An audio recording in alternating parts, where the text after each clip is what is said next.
আসসালামু আলাইকুম। System academic কেয়ারের পক্ষ থেকে জানাই আন্তরিক সালাম ও শুভেচ্ছা। আমি শুরু করব নবম শ্রেণী গণিত 2024 সাল নতুন বইয়ের 57 পেজের 5 নম্বর কোশ্চেনের সমাধান। অঙ্কগুলো অনেক কঠিন টাইপের, বাট আমি আপনাকে অনলি 1 মিনিটের মধ্যে অঙ্কটি সলভ করে দেবো ইনশাল্লাহ। এবং আশা করি এই টাইপের এই অধ্যায়ের এই যে কোশ্চেনের কোনো অঙ্কই আর কখনো আপনার ভুল হবে না। কিভাবে দেখেন, প্রথমত আগে এখানে কিন্তু অনুপাত বলা আছে। 3 নম্বর অঙ্কটি হলো সমান্তর ধারা, এটা কিন্তু গুণোত্তর ধারা। কেন অনুপাত বলা আছে? অনুপাত মানে কিন্তু ব্যবধান না, উপর নিচে মানে অনুপাত, আর অন্তর বললে ব্যবধানটা, তো অনুপাত বললে এই জন্য কি হয় গুণোত্তর ধারা। তাহলে দেখেন আমরা প্রথম পর্বে এটা সলভ করে দিয়েছি। আমাদের 3 ভাবে সলভ করা আছে। প্রথমে একটা কিন্তু পুরো অঙ্কগুলো সলভ করা আছে, এরপরে প্রত্যেকটা অঙ্ক আলাদা করে সলভ করা আছে। তাহলে দেখেন এখানে কিন্তু যদি এন দেওয়া আছে, আপনার মূল কাজটা কিন্তু হলো এন আর এস এন। যদি এন দেওয়া থাকে তাহলে আপনি এন এর সূত্র লিখবেন, আর এস এন দেওয়া থাকলে এস এন এর সূত্র লিখবেন, অঙ্ক শেষ। একটাই কাজ, জাস্ট যে মানটা দেওয়া থাকবে, যেমন এখানে এন এর মানটা দেওয়া আছে, তাহলে আপনি এন এর সূত্র লিখবেন, আর যদি এস এন দেওয়া থাকতো তাহলে এস এন এর সূত্র লিখতেন, অঙ্ক শেষ। তাহলে দেখেন আমরা 2 নম্বর অঙ্কটি করবো। তাহলে এখানে আমাদের এন এর মানটি দেওয়া আছে, তাহলে আমরা এন এর সূত্র লিখব। কি কি মান দেওয়া আছে লিখি আমরা একটুখানি। 2 নম্বর সব দেওয়া আছে হলো অনুপাত আর সমান দেওয়া আছে হলো -3। -3 মানটা 1 থেকে ছোট, ওকে। আর দেওয়া আছে হলো কি পদ সংখ্যা এন, এন সমান হলো 8, চাচ্ছি আমি এস এন, আর বের করবো হলো এ।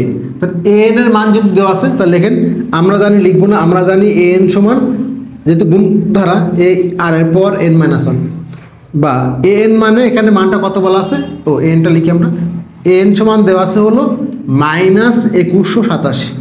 তাহলে এন এর জায়গায় কি লিখবেন, এর মান দেওয়া আছে, যেখানে এন সেখানে লিখবেন হলো,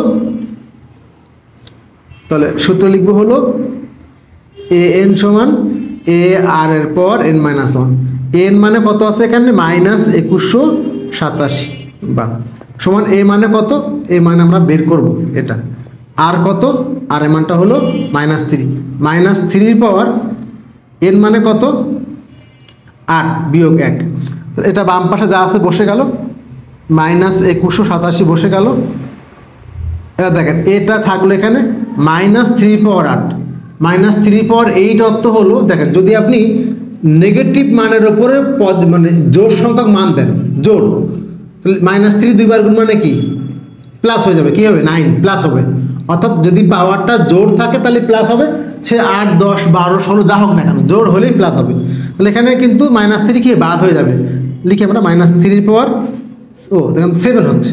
তাহলে যেহেতু জোড় হলে বাদ, তাহলে বিজোড় হলে কি থাকবে, অর্থাৎ মাইনাস আগে লিখি, আগে এটা মাইনাস দিয়ে নেন, আর এটা সাথে এ গুণ হবে, কারণ বিজোড় মানটা তাহলে মাইনাস থাকবে। 3 এর পাওয়ার -7, অর্থাৎ 3 এর পাওয়ার 7 দিয়ে আমরা 3 এর পাওয়ার 7, আর বলো 2187, তাহলে -2187, আর এই যে এ বসে গেছে, আর বাম দিকে ছিল -2187। উভয় পাশ থেকে মাইনাস সহ এটা বাদ, তাহলে এই ইকুয়াল টু কত হবে 1, এই ইকুয়াল টু কত হবে 1। আর যদি না বুঝেন দেখাই দেয়, তাহলে এই ইকুয়াল টু কত হবে -2187 বাই হলো -2187 ইকুয়াল টু 1। এটা মানটা চাচ্ছি আমি, যে মানটা চাচ্ছি এটা গুণ আছে, তাহলে এই মানটা এর সাথে গুণ, তাহলে এই মানটা কি এর নিচে ভাগ হয়ে যাবে, এ বের হয়ে গেল। তাহলে আমাদের এর মানটা কি হলো 1। সরি, এখন আমাদের পরের কাজটুকু হলো, চাচ্ছি হলো কি এস এন।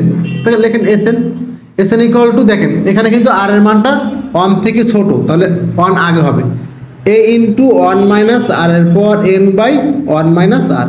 আর যদি আরটা বড় হতো তখন আরটা আগে আসতো, যেখানে 2 হতো, কারণ কি 1 থেকে আর এর মানটা বিয়োগ যাবে, আর 2 হলে তো 1 বিয়োগ যাবে, এই জন্য আর এর মানটা আগে হয়। অর্থাৎ আর এর মান যদি 2 হতো তাহলে দেখেন তো আপনি 1 মাইনাস 2 কি হয়, এই জন্য 2 মাইনাস আর এর মানটা হতো ছোট হতো। অর্থাৎ আর যদি বড় হয় তাহলে আর আগে, আর 1 এর কোনো ছোট মান হলে পর কি মানটা, এই যে যেমন এখানে -3, তাহলে ওটা কিন্তু বিয়োগ 1 থেকে ছোট, এই জন্য পরে হবে। তাহলে এর মানটা কত, এর মানটা হলো 1। এটা সহজ একটা জিনিস, এটা তো বলা হতো না। 1 বসে গেলে আর এর মানটা কত, আর এর মানটা হলো -3, খেয়াল করবেন -3 এরপর n মানে কত হলো 8, n মানে কত 8, ওকে। আর নিচে হলো 1 মাইনাস আর মানে কত, আর এর মানটা বের করলাম কত, আর এর মানটা বের করা হলো -3, তাহলে আর এর মান কিন্তু -3, এই -3 খেয়াল করবেন, আমার কিন্তু সূত্রে একটা মাইনাস আছে আর ওর মানটাই কিন্তু -3। ওকে, তাহলে এখানে অন তো বাদ, অন আর লাগবে না। দেখেন অন -3 পাওয়ার 8, তুমি একটু আগে বললাম -3 পাওয়ার যোগ সংখ্যা মানে কি ওই মানটা পজিটিভ হয়ে যাবে, -3 পাওয়ার 8। তাহলে 3 পাওয়ার 8 দিয়ে আমরা 3 পাওয়ার 8 হবে 65 61, 1 - 65 61 নিচে হলো 1 + 3, তার মানে 65 61 থেকে একবার দিলে 65 60, নিচে হলো 4।